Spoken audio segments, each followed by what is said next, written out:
On visualise le son produit par la vibration d'une corde de guitare à l'aide du logiciel Audacity.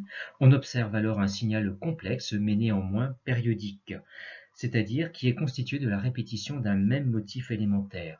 On appelle période notée grand T la durée du motif élémentaire qui se répète et qui peut être repérée entre ces deux creux du signal.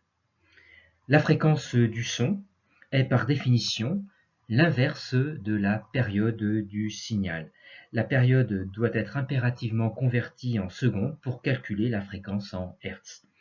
Pour déterminer précisément la fréquence d'un son, il faut donc mesurer précisément la période du signal, et cela à l'aide d'un tableau de proportionnalité faisant le lien entre le schéma, sur lequel on mesure des longueurs en centimètres, qui correspondent dans la réalité à des durées en millisecondes. Dans cet exemple, on mesure la distance correspondant non pas à une période, mais à 4 périodes, dans le but d'obtenir un maximum de chiffres significatifs.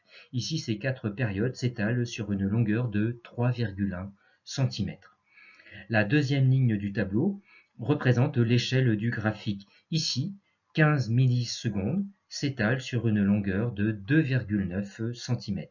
Dans le tableau, les unités dans une colonne doivent être impérativement identiques, comme ici cm, cm, et donc 4T est ici en millisecondes comme 15 millisecondes.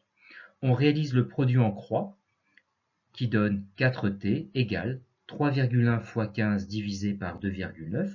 En divisant à gauche et à droite par 4, il vient grand T égale 3,1 fois 15 divisé par 2,9 fois 4, soit 4,0 millisecondes, avec deux chiffres significatifs à convertir en secondes, soit 4,0, 10-3 secondes.